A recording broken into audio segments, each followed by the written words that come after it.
How's it going, everybody? I'm Captain Adam, and why don't we take a quick run through the thrift store real quick? It'll be a swift thrift. Come on, let's go.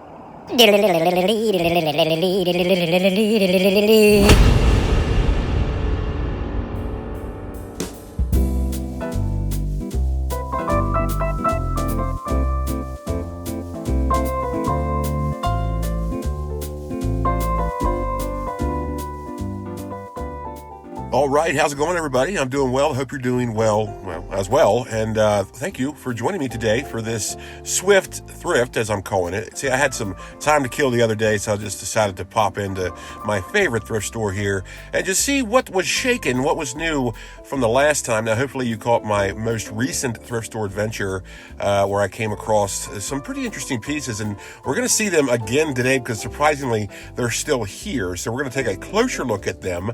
And, well, I say it's going to be a swift thrift, but hopefully it is. I have a tendency to sort of prattle on and be a little bit long-winded in these things. But anyways, before we get started here, I just want to encourage you to please like this video and hit subscribe and check out my archived videos. They're always a good time, at least, well, I think so. Hopefully you think so as well. I had fun making them, and I have tons of videos to check out, so please give it a look-see and, give me a subscribe and a like, and let's get started. Let's start off with the physical media section, and there's a lot of records here. Don Johnson, Heartbeat, Jackie Gleason presents Nana. I don't know what that is. Nana. It looks kind of modern, but it's like probably from the 60s. Al Hurt with Cotton Candy. That's interesting. There's a Barry Manilow a radio demo. The Tiffany is still here. That was here from a couple weeks ago. And so is Spyro Gyro, City Kids. We got the Hawaii motion picture soundtrack. Mega Christian. I don't know who that is. The Fife and Drums of Williamsburg. That'd be Williamsburg, Virginia. Here's another one. A Williamsburg candlelight concert. Hymns We Love to Sing from Guy and Ralna. Well, Blue Ridge Energy. That's interesting. That's very 70s looking. Maddox Brothers and Rose Go Honky Tonkin'. That is not Grace Jones. I always think it is. There's John Dawson Winter III, the guy who was... I think he's an albino. I'm not sure, but we love him all the same. Let's see, what's this? This looks very, very prog rocky. Sweet, level-headed. Those glorious MGM musicals. It's a twofer. Judy Collins, Wildflowers. The unique whatever that is. Thoroughly modern Millie soundtrack. The classic, just stuff. Man of La Mancha. That's interesting. Stan Kenton conducts. Brazilian Bird, more Charlie Bird. Cocktails for Two, that's very 60s, very interesting. You can drink some warm Dr. Pepper with that. Snowflakes, Leo something. Blooming Hits. Kenny Gates. You're kind of guessing a theme here. They're kind of like vinyls that really nobody wants. I've gone over this before on my Thrift Store Adventures, where it just always, it doesn't matter what thrift store you go into, they always seem to have the same kinds of vinyls, and like just stuff you really wouldn't want. And to top it all off, they're all scratched, so it's a lose-lose, especially for the vinyl. I mean, you don't want to assign feelings to inanimate objects, but it is kind of hard to not feel bad for them. So let me know in the comments below, what do you like when you look for vinyls in thrift stores? Do you even bother? And if you do find stuff like this, do you get them for other things besides their intended purpose? Like, do you do art projects with them or whatnot? Let me know in the comments below. I'd be interested to hear from you. If you watched my previous Thrift Store Adventure, then you know I came across a huge cache of VHS tapes, and they appear to be all still here from the last time, which I'm rather surprised, but these are sort of pricey as far as VHS and thrift stores go, I should say, because these are $2 a pop, and that's a little too much, I think, for thrift store VHS. I'm used to them being a quarter, at most 99 cents. What's this? This is kind of out of place. M&M's Rockin' Cafe. I don't know what that is. Oh, it's a candy dispenser. It says it right there. Well, anyways, if you watched my previous Thrift Store Adventure, then you know about this little thing of beauty. Well, actually, there's two of them. So these little things of beauties, they are storage drawers filled to capacity with blank Betamax tapes. Yes, something I hardly ever come across in the wild, Betamax tapes, and here they are, and they're still here from last time. I'm very surprised nobody scooped these up. Now, I did sort of inspect these a little bit. It doesn't appear that any of the labels are written on except for this one, and we're going to see what's on it. Any guesses as to what's on this? Who recorded what on this blank Betamax cassette? Let's take a look. Let's take a look here. A little hard to handle it with holding the camera. Looks like the Gauntlet and the Enforcer. So someone was obviously a Clint Eastwood fan, and it is interesting that these have these little number stickers on them. Like, I mean, I don't know what this was from. Is this from like a television station? I don't know. This is very interesting. Or perhaps whomever owned these before just has breathtaking OCD and just needs everything to be very organized. Either way, this is very neat in both senses of the word, as in organized and as in nifty. Let's take a look through the book section. Haven't gone through the book section in a long time. Look at this, Math for Grown-Ups. That's interesting. Just a little math book in case you want to, bone up on your math skills, which I think we all could use that sometimes. I know I sure can. And, okay, I can't put it back in, so we'll just leave it there. Let's see what else we got here. A lot of, puberty is gross. Really can't argue with that statement because it totally is. Obviously, that's nonfiction. Just a lot of newer stuff. I don't really like a lot of newer books. I have found some pretty cool vintage books here in the past. The 50 Shades books. There's always 50 Shades books here. Ugh, disgusting. Hey, look at this. 2 copies of Cujo, which looks to be a very early publication, hardback. That's interesting. There's 2 of them. Well, let's see. Look, there he is. Ugh, what a mug. And let's see where we can find the date of publication here. What year is this pressing? Nothing on this page. Nothing on this page. Okay, nothing on this page.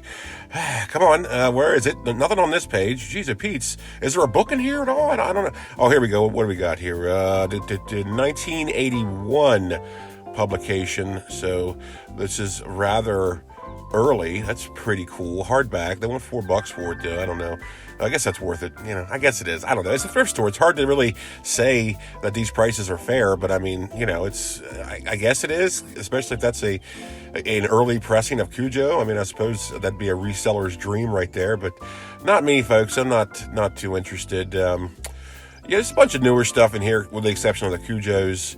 Like I said, I have found some pretty cool vintage books in here before. A lot of horror novellas and stuff like that, ghost story books. A lot of interesting stuff in the past, but not this day, so let's move on. And yes, I did notice that hardback copy of Stephen King's Skeleton Crew, but it was severely damaged. So, well, anyways, the section I sort of forget to check out many times over is the board game section, and every time I have come across some pretty interesting pieces, some pretty cool vintage board game pieces, but I'm not a collector of vintage board games. The last thing I need is more stuff.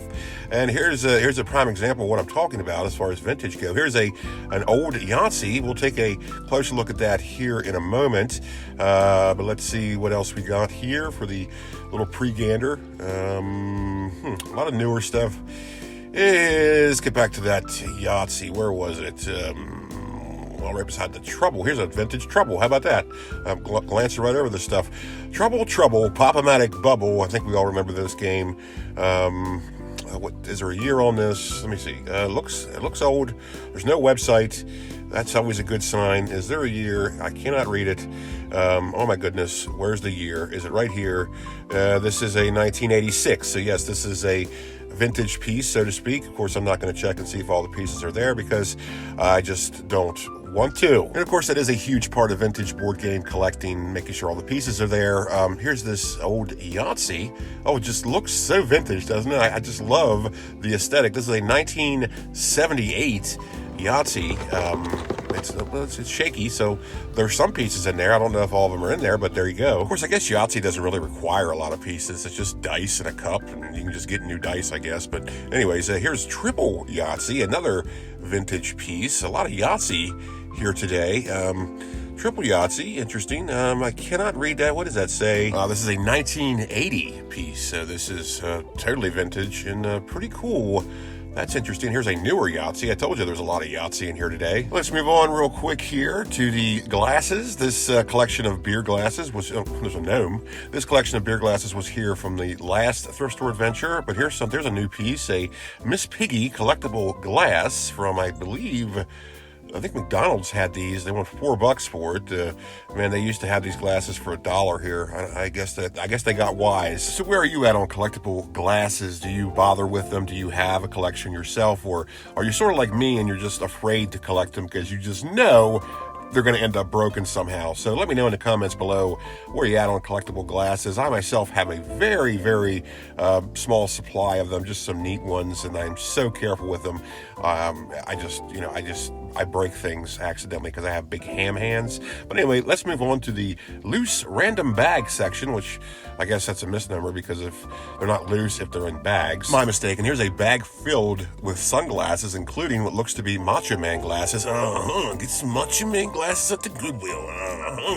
So yeah, that's you never know what you're going to find in this section. It's always interesting to look. They do have some cassettes here sometimes, audio cassettes, but not today.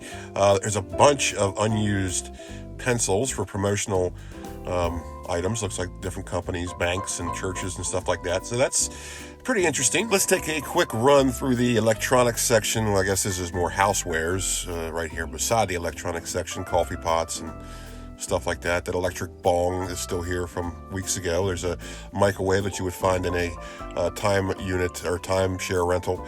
The electronics section, very lackluster today. A lot of printers that you can't test, a karaoke machine. So yeah, not much here today. Well, that's going to do it for today. I told you it was a swift thrift, and well, I guess it isn't all that swift. I mean, it is about 12 minutes long, but still shorter than my normal thrift store adventures, and I just wanted to do something. So I'm certainly glad you came along with me today on this adventure. Hope you had a good time. I had a good time, but hopefully you'll tune in again for the next thrift store adventure. And I once again will encourage you to please like this video and please subscribe and check out all of my older videos. I do more than just thrift store stuff. I do all kinds of film retrospectives and nostalgic retrospectives and VHS history, all kinds of just neato, nifty stuff, and I certainly would appreciate it if you perused through the archives, and I hope you enjoy it, and I hope you enjoy yourself out there, and please take care and take care of each other, and take care out there, and go with God, my friends, and I will see you next time. Bye.